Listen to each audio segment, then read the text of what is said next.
Welcome to Win Online, your channel for educational videos. Again, with the very important topic, a very important period in the school timetable, which is often ignored. So, you might have guessed from my presentation that we are talking about the library, the school library.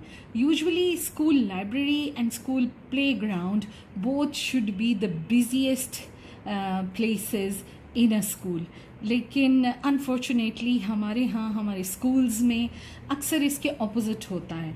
और जो generally हमारा library का period होता है वो ये होता है कि बच्चे गए लाइब्रेरी में, वहाँ बैठे, या तो उन्होंने ख़ुद इधर उधर शेल्फ्स में, कबर्ड्स में से मुख्तलिफ मैगज़ीन्स और बुक्स लीं, कुछ चिट चैट किया, इधर उधर देखा, एक आधी बुक बोरो की और वो वापस आ गए।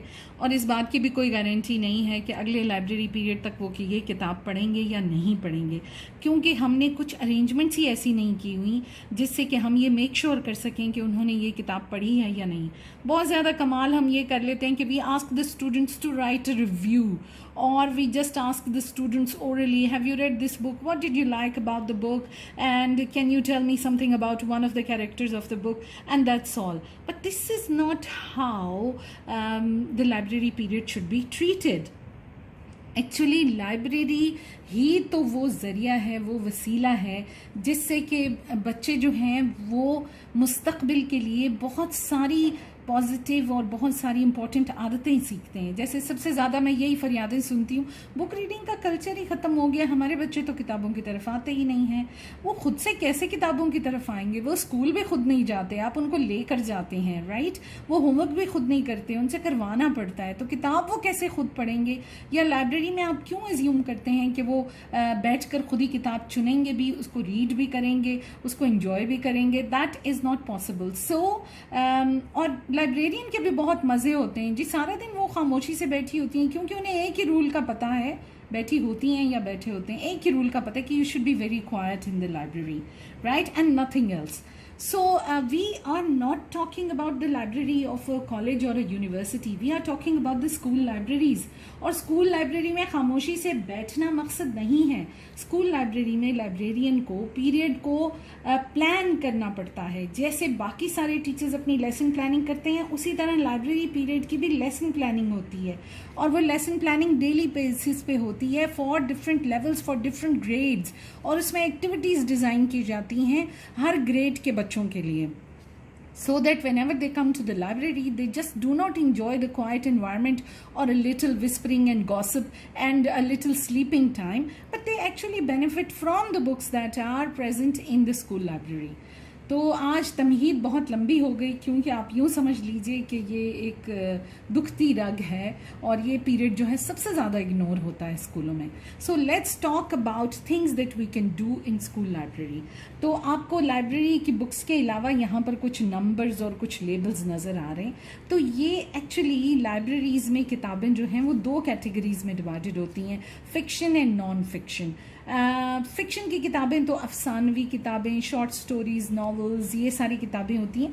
जो नॉन फिक्शन होता है उसको इन कैटेगरीज़ के नीचे, इस नंबरिंग के नीचे रखा जाता है, उसकी कैटलॉगिंग इस तरह से की जाती है, और इन नंबर्स को हम कहते हैं ड्यूई डेसिमल नंबर्स. इस पर मैं दोबारा से एक तफसील से वीडियो बनाऊंगी कि ड्यूई डेसिमल सिस्टम क्या है, बट आज अगर आपको ये इधर लेबल्स नज़र आ रहे हैं तो these are the labels of the Dewey decimal system, जिसमें कि अगर आपकी लाइब्रेरी में फिलॉसफी पे कोई किताबें हैं तो वो 100 की कैटेगरी के नीचे आएंगी, रिलीजन की किताबें 200 के नीचे, साइंस 500 के नीचे, जियोग्राफी 900 के नीचे, लिटरेचर 800 के नीचे, आर्ट्स एंड रिक्रिएशन 700 के नीचे, languages 400, social studies 300. So the libraries are organize like this. Now this does not mean कि आपके पास बहुत एलैबोरेट, बहुत बड़ी लाइब्रेरी नहीं है तो आप ये एक्टिविटीज़ नहीं कर सकते. नो, आपने जिस भी लिहाज से अपनी लाइब्रेरी में किताबों को तरतीब में रखा है, जैसे भी प्रेजेंट किया है, these are the activities that you can do. Small और बिग डजंट मैटर कि आपकी लाइब्रेरी का साइज़ क्या है और उसमें किताबें किस तरीके से पड़ी हुई हैं. Just these activities should be done. Very beneficial, extremely beneficial for the students, for their learning and for creating a love for the books और research का culture जो पैदा करने के लिए this is extremely important. तो activities के मैंने नाम लिखे हुए हैं and I'll be explaining. Number 1, book sampling. book sampling को book buffet भी कहते हैं. बहुत आसान सी एक्टिविटी है. लाइब्रेरियन क्या करता है कि वो डिस्प्ले कर देता है बहुत सारी मुख्तलिफ किताबें जो वो चाहता है कि ये वाली क्लास ये वाली किताबें पढ़े. And there is a timer और बच्चे जो हैं वो तरतीब से बैठे होते हैं, आगे उनके वो किताबें पढ़ी होती हैं. सो व्हाट दे डू, वो 3 मिनट तक एक किताब को पढ़ते हैं. Then the buzzer rings, timer की बेल बजती है, वो उठते हैं और जाते हैं अगली किताब जो उनके लिए पढ़ी हुई है 3 मिनट तक उसे पढ़ते हैं. फिर वो जाते हैं अगली किताब. डजंट मैटर कि वो उसका टाइटल देख रहे हैं, सिनॉप्सिस पढ़ रहे हैं, उसके अंदर की पिक्चर्स पढ़ रहे हैं, but from book to book to book to book कम से कम 20 मिनट तक वो सैम्पलिंग करते हैं किताबों की. राइट तो इसका मतलब है कि आप एक विंडो खोल रहे हैं जिसके ज़रिए वो देख रहे हैं कि अच्छा ये किताबें हैं, ये मैं आगे बोरो करूँगा या पढ़ूँगी या पढ़ूँगा. Then theme weeks, theme months भी हो सकते हैं. आप थीम रख लें कि भाई इस मंथ की या इस वीक की थीम है लैंग्वेजेस, तो बच्चे सिर्फ लैंग्वेजेस पे बेस्ड जो किताबें हैं सिर्फ वही बोरो कर सकेंगे, उन्हीं को पढ़ सकेंगे, उन्हीं के रिव्यू लिख सकेंगे. So actually you are providing a variety to the students. वरना ये होता है कि अगर आपको फ्री छोड़ दिया जाए तो आप हमेशा एक ही तरह की किताबें चूज़ करने लगते हैं. Then comes the read aloud. Read aloud is an excellent activity. अगर कोई बच्चा कोई किताब बोरो करे तो बच्चे बोरो करते हैं. Then let them the next time come to the library and read a section और अ पेज और a paragraph from the book जो उन्होंने बोरो की है to the rest of the students. और इस तरह उनकी रीडिंग भी इम्प्रूव होती है और बच्चों को भी पता चलता है कि अच्छा इस किताब के अंदर तो ये बात थी. Present a book review. Book review बहुत आसान है. आप एक फॉर्म सा बना लें जिसके ऊपर आप वो पॉइंट्स लिख लें जो आप रिव्यू में देखना चाहते हैं. ऑथर का नाम क्या था, मेन थीम कहानी की क्या है, क्या क्या इसमें होता है, कैरेक्टर्स कौन से हैं, आपका क्या ख्याल है, आपको कैसी लगी ये किताब. सो अ रिटन रिव्यू. और रिव्यूज़ को आप डिस्प्ले कर सकते हैं इन द सॉफ्ट बोर्ड जो कि लाइब्रेरी में लगा हो. आई होप कि लगा हुआ है लाइब्रेरी में. Then comes the book talk. Book talk आप भी कर सकते हैं और बच्चे भी कर सकते हैं. फॉर एग्जाम्पल आपकी लाइब्रेरी में कोई नई किताब आई है, so take that book and make the children listen to the talk. आप कैसे प्रेजेंट कर रहे हैं उस बुक को, बता रहे हैं उस किताब के बारे में. इस किताब में ये कहानी होगी, इसमें ये होगा, इसमें ये चीज़ें मौजूद हैं. You can also do it and the students can also do it. अगर उन्होंने कोई किताब पढ़ी हुई है and they want to share details about that book तो they by all means they can come and talk about the book. या groups बना सकते हैं और हर ग्रुप में एक बंदा बुक टॉक कर रहा हो. 4 ग्रुप 5 ग्रुप बैठे 5 किताबों के बारे में बात कर रहे हैं. Then library scavenger hunt. Excellent way for junior classes to know the library. Library को जानना कि लाइब्रेरी के अंदर क्या क्या चीज़ें हैं. 4-5 चीज़ें उनको दे दें. अच्छा कौन जो है 5 ग्रुप्स में डिवाइड कर लें. कौन सा ग्रुप जो है वो 3 मैगजीन्स मुझे लाइब्रेरी में से ढूंढ के ला के देगा. कौन सा ग्रुप जो है वो कायदे आज़म पे कोई किताब है वो लाइब्रेरी में से मुझे ढूंढ के ला के देगा from the school library. This actually exposes them to the 2 different materials that are available in the library. और वो चीज़ों में हाथ मारते हैं, थोड़ी सी गड़बड़ होती है, बट मकसद तो ये है ना किताब को उठाएं, देखें, महसूस करें, ढूंढें और उनको पता भी हो कि कहाँ पढ़ी है. This is again a very good activity. Glad book, sad book, क्योंकि कुछ लाइब्रेरी के रूल्स भी होते हैं जो हमें बच्चों को सिखाने होते हैं कि किताबों को हैंडल कैसे करना है. तो 2 स्टिकर्स लें, एक पे हैप्पी फेस, एक पे सैड फेस. अब हैप्पी फेस दिखाएं बच्चे को और वो बताए कि लाइब्रेरी में हमें ये काम करने हैं. We have to choose a book, we have to read, we have to sit quietly, we have to put books back in to their place.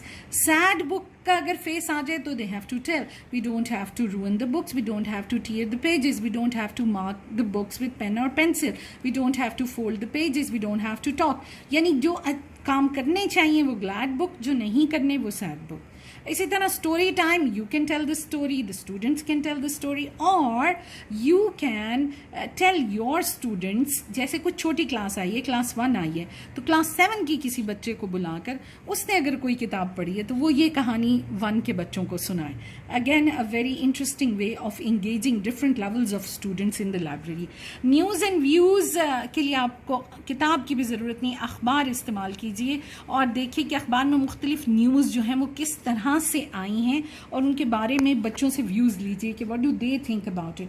ख्याल रखिएगा कि ज़्यादा पॉलिटिकल ना हो, so that the children they shouldn't have, but if they have political affiliations तो वो hurt ना हो।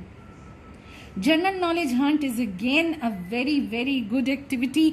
आप कुछ मैगजीन्स, न्यूज़पेपर्स या मटेरियल प्रोवाइड करें और बच्चे उसमें से जनरल नॉलेज की चीज़ें जो हैं वो निकाल के आपके साथ शेयर करें, या आप टॉपिक बताएं कि आज वाटर, अगर उन्होंने साइंस में वाटर पढ़ा है, वाटर पे इंफॉर्मेशन आप निकाल के लाएं। पूरी लाइब्रेरी आपके सामने है, आप इसमें से ढूंढ के लाएं।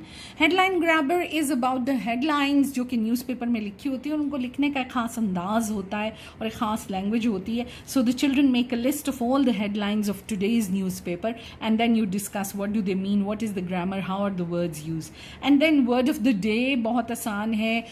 कुछ लफ्ज़ जो हैं वो सामने बोर्ड पे लिखे हों, उनके मीनिंग लिखे हों और बच्चे देखें कि वो मैगज़ीन में, न्यूज़पेपर में या किताब में किस तरह से इस्तेमाल हुए। This quiz can be about general knowledge, this can be about a certain book जो बच्चों ने पढ़ी है, this can be about different categories in the library. So you can design your own quiz and the children should sit down and participate in that quiz. So please, for God's sake, do not waste this library period. It's a very precious time for the students और इसमें वो हज़ारों चीज़ें सीख सकते हैं और हज़ारों ऐसी बातें हैं जो उन्हें क्लासरूम में पता नहीं चल सकती जो लाइब्रेरी में पता चल सकती हैं। We have also uploaded a list of library books that are available with us. So if you are interested, kindly let us know. We are providing library books on 30% discount, हालांकि usually 10% पे होता है, but we are providing on 30% discount because we want to promote the culture of reading. We want to promote library habits in the schools. So that's all for today. Thank you so much. Please subscribe to our channel, like, share and comment. Thank you.